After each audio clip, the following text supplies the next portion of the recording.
my name is Leydi. My name is Ciriaco Garcia. And my name is Sergio, and this is our Global Climate Change YouTube video project.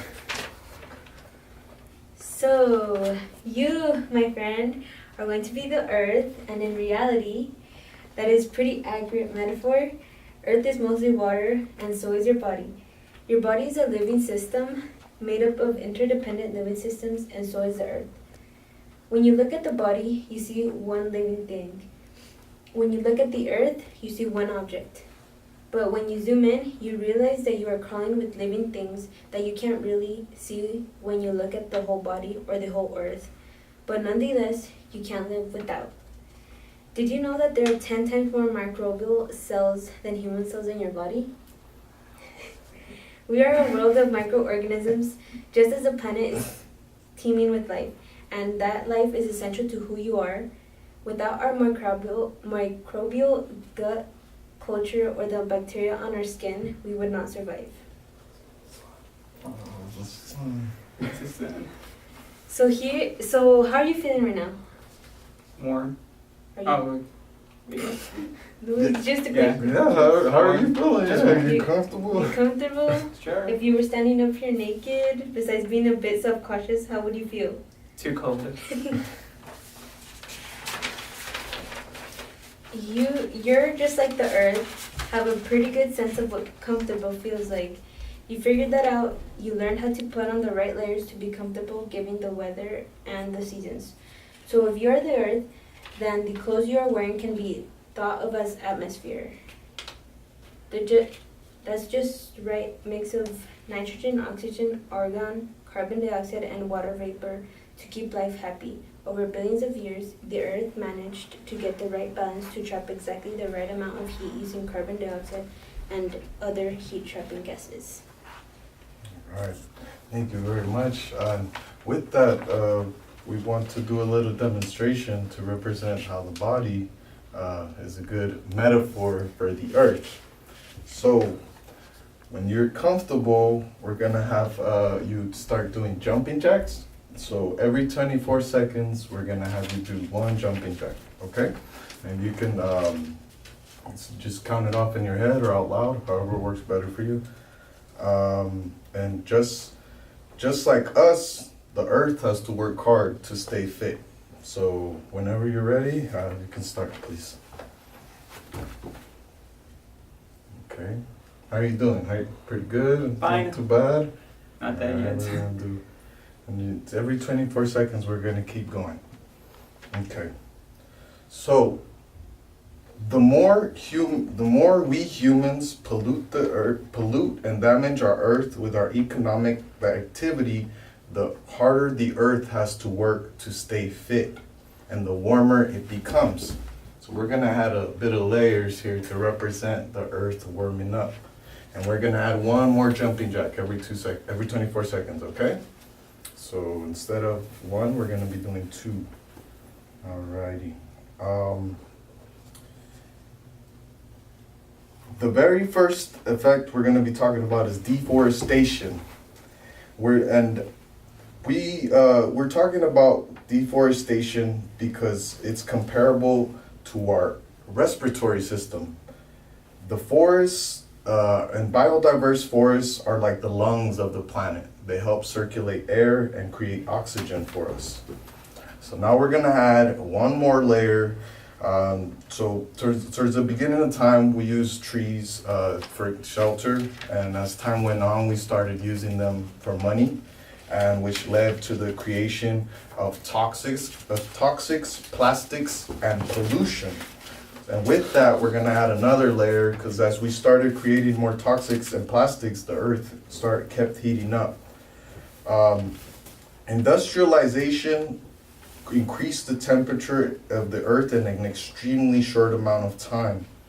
Then the toxics and plastics and pollution that are created are like clog the Earth's digestive system. Much like when we eat junk food, our digestive system is clogged.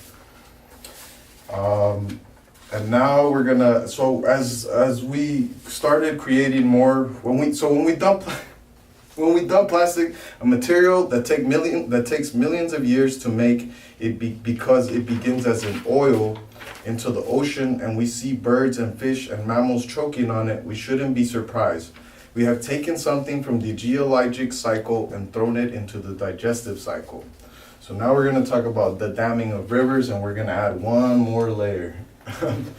And so once industrialization got even more popular around the world, the need for production led to exploitive and extractive practices in nature.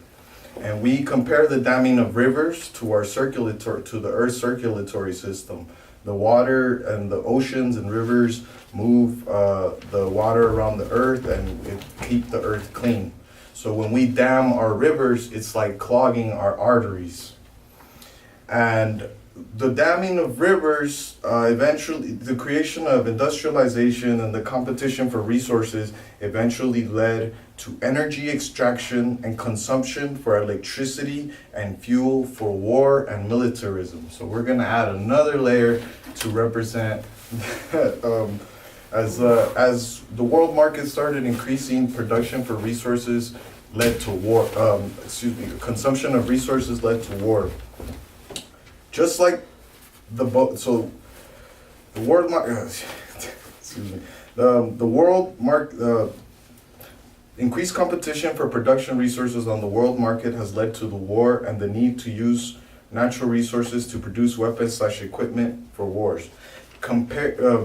The extraction of oil is like damaging the skeletal system, just like the bones of the body that the muscles and organs depend on for structure.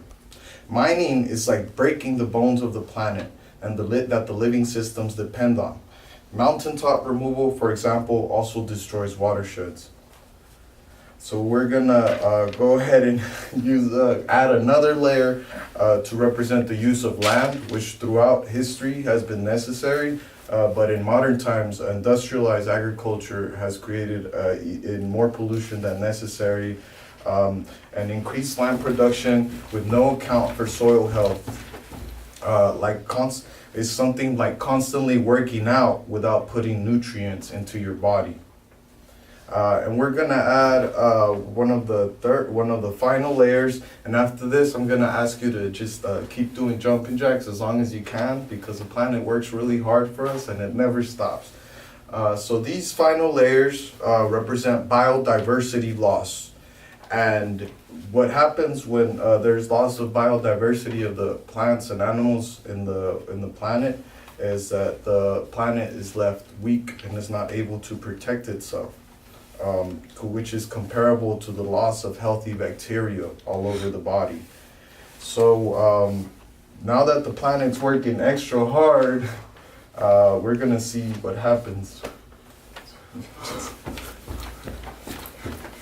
And you're just gonna keep going. How are you feeling right now? I'm doing good. Yeah, how's your breathing? How are your muscles feeling? Tired. So like I said, so imagine having somebody cut into your lungs every couple of years, making it even harder for you to breathe. That's comparable to what's being done in the Amazon, which is literally considered one of the biggest lungs of our planet.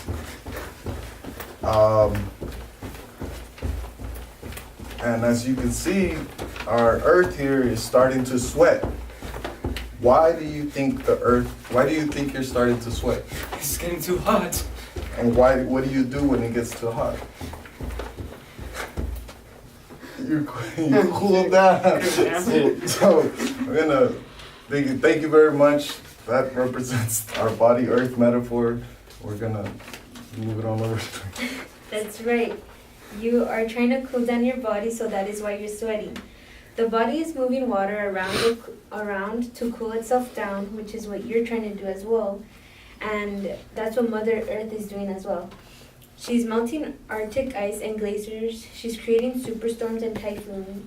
She's raising the seas. She's moving water around the body of the planet to cool down, just like your body does when you have a fever.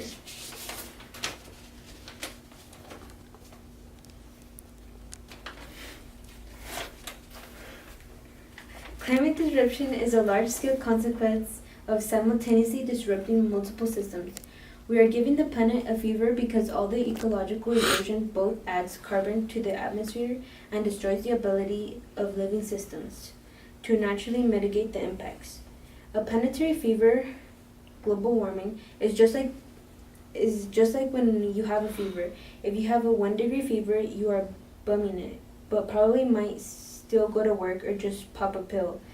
If you have a 2 to 3 degree fever, you are staying home in bed. You probably have somebody come look after you. If you have a 4 to 5 degree fever, you are very sick and someone needs to really attend to you. You are losing precious water quickly and need relief. If you have a 6 to 7 degree fever, you need to be rushed to the hospital because systems failure. Death is around the corner. This is exactly true for the planet. 2 degrees doesn't sound like a lot if you think weather, but this is a huge but it is a huge thing to think about in climate. 2 degrees represents a fundamental shift in planetary systems from what seasons look like to what species survive. As your systems are working harder and harder, they are trying to help each other manage the whole of the body. That's been our global climate change YouTube video project. Thank you very much. Give it down. Thank you. Yeah. Oh yeah.